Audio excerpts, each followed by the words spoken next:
إن الحمد لله نحمده ونستعينه ونستغفره ونعوذ بالله من شرور أنفسنا ومن سيئات أعمالنا من يهده الله فلا مضل له ومن يضلل فلا هادي له أشهد أن لا إله إلا الله وحده لا شريك له وأشهد أن محمدا عبده ورسوله وبعد فإن خير الكلام كلام الله وخير الهدي هدي محمد صلى الله عليه وآله وسلم وشر الأمور محدثاتها فإن كل محدثة بدعة وكل بدعة ضلالة وكل ضلالة في النار. Jamaah azakumullah, salah satu ciri khas iblis adalah membalikkan fakta, dijungkir balikkan. Contoh besar pertama adalah dia membalikkan fakta. Kalau engkau mau mendekati dan memakan buah dari pohon ini, engkau akan kekal seperti malaikat. Padahal antum tahu sebaliknya, kan? Dengan Adam dan Hawa mengikuti tipuan iblis mendekati pohon itu, justru Adam dan Hawa diusir dari surga, dibalik oleh iblis. Namanya juga iblis, penipu ulung di jagat raya alam semesta ini. Nah, tipuan iblis berlanjut sampai hari ini. Kaum muslimin ditipu. Kita nggak usah bahas Yahudi, Nasrani, Buddha, Hindu, Konghucu. Itu semua sudah tertipu oleh iblis. Ini kaum muslimin ditipu oleh iblis. Yang benar menyebut nama Allah di hadapan manusia, apa menyebut nama manusia di hadapan Allah? Yang faham sunnah, yang tahu syariat, tentu dia tahu yang benar adalah menyebut nama Allah di hadapan manusia. Saat kita membutuhkan pertolongan seorang manusia, ambil contoh Zainab. Ambil contoh Zainab, putri Nabi SAW. Saat Zainab memohon pada Nabi supaya Nabi berkenan datang ke rumahnya, karena anak Zainab, berarti cucu Nabi, sakit keras dan akhirnya meninggal. Awalnya Nabi tidak mau datang, tidak berkenan datang karena sesuatu dan lain hal, karena tentu beliau tidak menjadikan urusan keluarga sebagai nomor satu. Tentu urusan umat nomor satu. Beliau tidak berkenan. Kemudian Zainab menyebut nama Allah. Wallahi, demi Allah, atas nama Allah, aku mohon engkau datang ke rumahku. Mendengar ucapan seperti ini, Nabi langsung berdiri, diikuti oleh beberapa sahabat, mau datang ke rumah Zainab. Ini yang benar, menyebut nama Allah di hadapan manusia. Ketika antum memohon kepada ayah antum, atasan antum yang muslim tentunya, lalu tidak berkenan, antum bawa-bawa nama Allah. Demi Allah, atas nama Allah, kami mohon Bapak membantu kami, Bapak datang ke daerah kami. Nah, begitu. Hari ini dibalik oleh sebagian tarekat-tarekat sufiyah. Bagaimana menyebut nama manusia di hadapan Allah, dan manusia itu baik sudah meninggal atau masih hidup sama. Ya, antum barangkali pernah dengar bijahi Muhammadin sallallahu alaihi wasallam agisna agisna. Dengan kemuliaan Nabi Muhammad sallallahu alaihi wasallam, ya Allah, tolonglah kami, turunkanlah hujan kepada kami. Lihat, ini bawa-bawa nama manusia di hadapan Allah. Ketika kita sudah berhadapan dengan Allah, memohon kepada Allah, berdoa kepada Allah, bermunajat kepada Allah. Nggak perlu bawa-bawa nama Jibril, Mikail, Muhammad sallallahu alaihi wasallam, Imam Syafi'i, Imam Bukhari. Nggak perlu. Kita sudah berhadapan langsung. Kecuali orang itu masih hidup dan kita minta doa, kita tidak berhadapan dengan Allah, kita berhadapan orang tersebut. Pak Kiai, mohon doakan supaya Allah menyembuhkan penyakit saya. Bolehkah? Boleh. Ini tidak berhadapan dengan Allah, kita berhadapan dengan Pak Kiai tersebut atau Pak Ustadz tersebut. Ketika kita minta langsung kepada Allah, ya Allah, di sepertiga malam, saat kita menunggu qomat, saat kita berbuka puasa, saat kita sedang safar, saat kita sedang sujud, ini saat-saat di mana Allah mendengar doa kita. Perlukah kita menyebut nama Jibril, Mikail, Muhammad sallallahu alaihi wasallam, Ibrahim, Imam Syafi'i, Imam Bukhari? Tidak perlu. Tidak perlu. Kenapa? Di hadapan Allah tidak ada yang besar. Di hadapan kita, Jibril besar, Mikail besar, Muhammad sallallahu alaihi wasallam, para nabi, para rasul, Imam Syafi'i besar. Di hadapan kita, bagi Allah semuanya kecil. Termasuk Muhammad sallallahu alaihi wasallam, Jibril, Mikail, di hadapan Allah kecil. Ngapain menyebut-nyebut nama yang kecil di hadapan Allah? Allah Maha Besar, Allah penerima doa. Tidak usah bawa-bawa seperti ini terbalik. Ini sangat terbalik dan Allah tidak suka. Dan Allah murka. Emang aku bakhil? Emang aku gak tahu siapa engkau? Engkau mesti bawa-bawa nama itu. Sama ketika engkau sebagai dirut sebuah perusahaan besar, ada teman antum datang kepada antum minta kerjaan misalnya, perlukah antum teman antum bawa-bawa nama manajer atau direktur keuangan dan seterusnya? Ya tentu kan cukup, sudah datang langsung pada antum sebagai dirut. Hari ini iblis betul-betul menipu kita. Apa yang diajarkan oleh Nabi alaihi salatu wassalam ketika mau safar? Adakah yang dilakukan oleh beliau? Tidak ada. Tidak ada. Yang ada adalah sepulang dari safar. Sepulang dari safar, umrah misalnya, haji misalnya, atau pergi kemana misalnya, sepulang dari safar, beliau mengundang sanak saudara, tetangga untuk makan-makan. Ini sunnah. Nah, hari ini dibalik oleh iblis. Iblis menipu kaum muslimin. Apa? Makan-makan walimatus safar sebelum safar. Ini jelas terbalik. Secara sunnah, sepulang dari safar, bersyukur sudah pulang dengan selamat.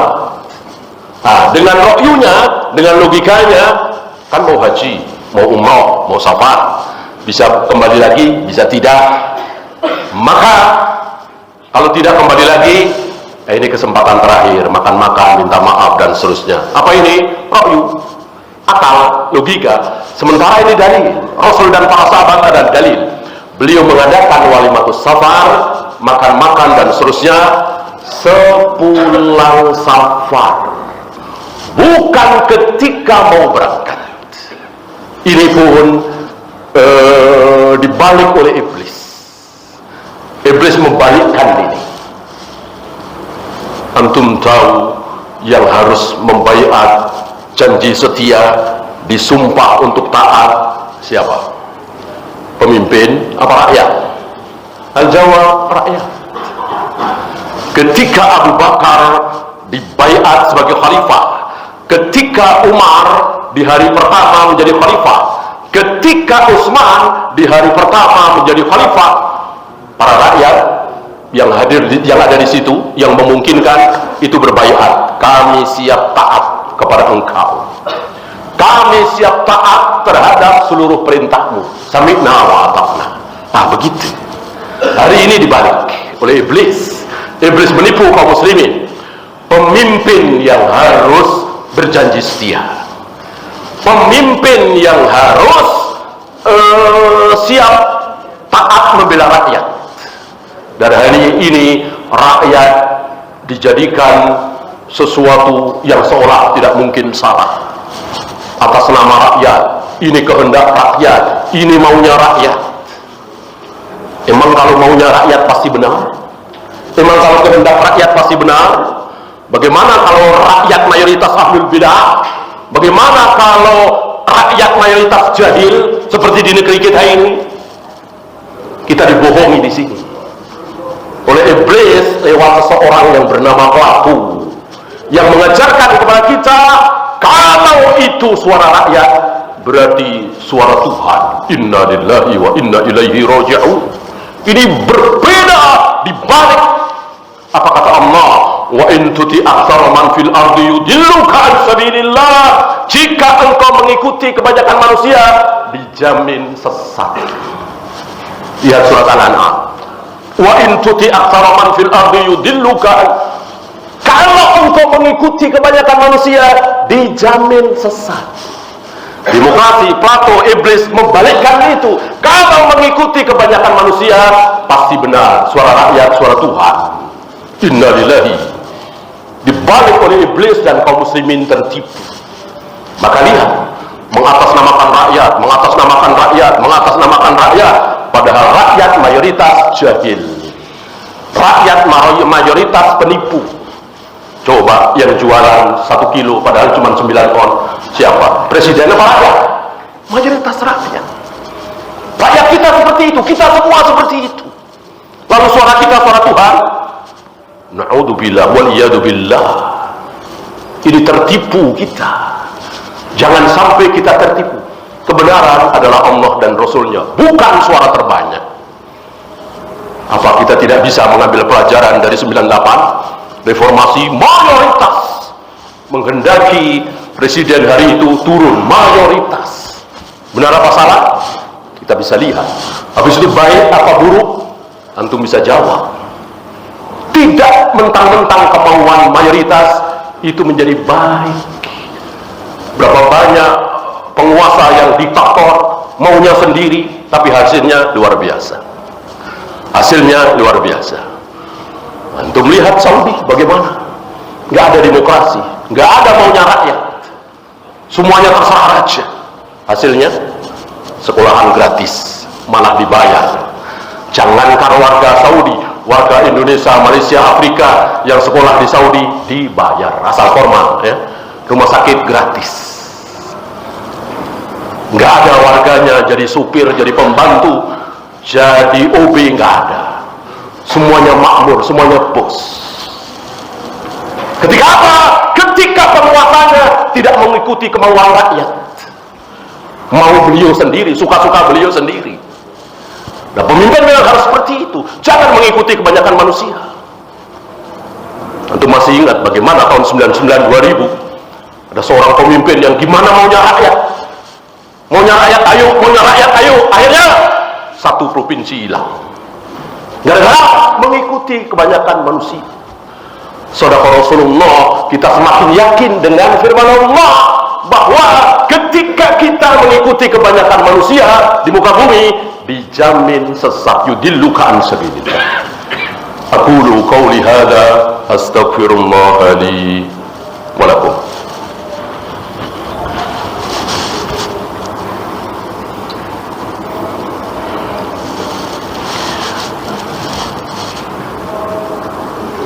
Alhamdulillah hamdan katsiran thayyiban mubarakan fih kama yuhibbu rabbuna wa yarda. Asyhadu an la ilaha illallah wahdahu la syarika lah wa asyhadu anna Muhammadan abduhu wa rasuluhu wa ba'd. Ayuhal ikhwah, apa yang dilakukan oleh Rasul dan para sahabat di 1 Syawal 10 Dzulhijjah, dan ini sunnah. Apa? Setelah salat Id, makan enak, minum yang lezat, pakaian yang paling bagus, walaupun tidak harus baru, bersenang-senang. Ini sunnah. Ini pun dibalik oleh iblis. Iblis menipu kaum muslimin untuk merubah ini dibalik. Apa? Habis salat Id ke kuburan. Habis sholat Id ke kuburan. ini terbalik. Kuburan tentu tidak mungkin kita senang tertawa-tawa, namanya di kuburan. Ingat ibu kita yang seminggu lalu meninggal, ingat ayah kita, ingat kakek nenek kita, bahkan anak kita satu-satunya yang meninggal, tentu sedih. Allah sediakan waktu 360 hari untuk ziarah kubur, silahkan kapan saja. Ngapain nyari 1 Syawal? Ini bukan waktu yang tepat, justru terbalik. 1 Syawal 10 Dzulhijjah dipakai oleh Rasul dan para sahabat untuk senang-senang, bergembira-ria, bahkan yang tadinya haram halal, yang tadinya nggak boleh boleh. Apa? Duf, rebana. Saat beliau dengan Aisyah di 10 Dzulhijjah itu, di Idul Fitri atau Idul Adha, menyaksikan jariyah mungkin gadis-gadis kecil, remaja, bermain rebana, bersenang-senang, bersenandung. Ya, nggak lama Abu Bakar datang. Nggak lama Abu Bakar datang dengan mengatakan, mizmarun min mazamiris syayatin. Ini seruling di antara seruling-seruling setan. Tidak pantas di hadapan Nabi SAW kalian seperti itu. Apa kata Nabi? Da'huma ya Aba Bakrin fa innal yawm yawmul Eid. Biarkan mereka berdua, ini remaja wanita ini berdua. Biarkan mereka berdua ya Abu Bakar, melantunkan, biarkan. Engkau lupa ini Eid, ini hari Eid, ini hari raya. Boleh. Yang tadinya tidak boleh, boleh. Dan saat walimah boleh. Ya. Di luar itu jangan. Dan lihat, ini sunnah, bersenang-senang. Ini malah dibalik ke kuburan. Siapa yang ngajarin? Kalau bukan setan, kalau bukan iblis. Memang ciri khas iblis seperti tadi, membalikkan syariat. Mestinya ke barat, ke timur, mestinya ke timur, ke barat, mestinya dibesarkan malah dikecilkan, mestinya dikecilkan malah dibesarkan, dan seterusnya. Allahumma salli ala Muhammad wa ala ali Muhammad kama sallaita ala Ibrahim wa ala ali Ibrahim innaka Hamidum Majid. Allahumma ighfir lil muslimina wal muslimat wal mu'minina wal mu'minat minhum wal amwat. Rabbana la tuzigh qulubana ba'da idh hadaitana wa hab lana min ladunka rahmah innaka antal wahhab. Rabbana atina fid dunya hasanah wa fil akhirati hasanah wa qina adzaban nar. Qimus salah.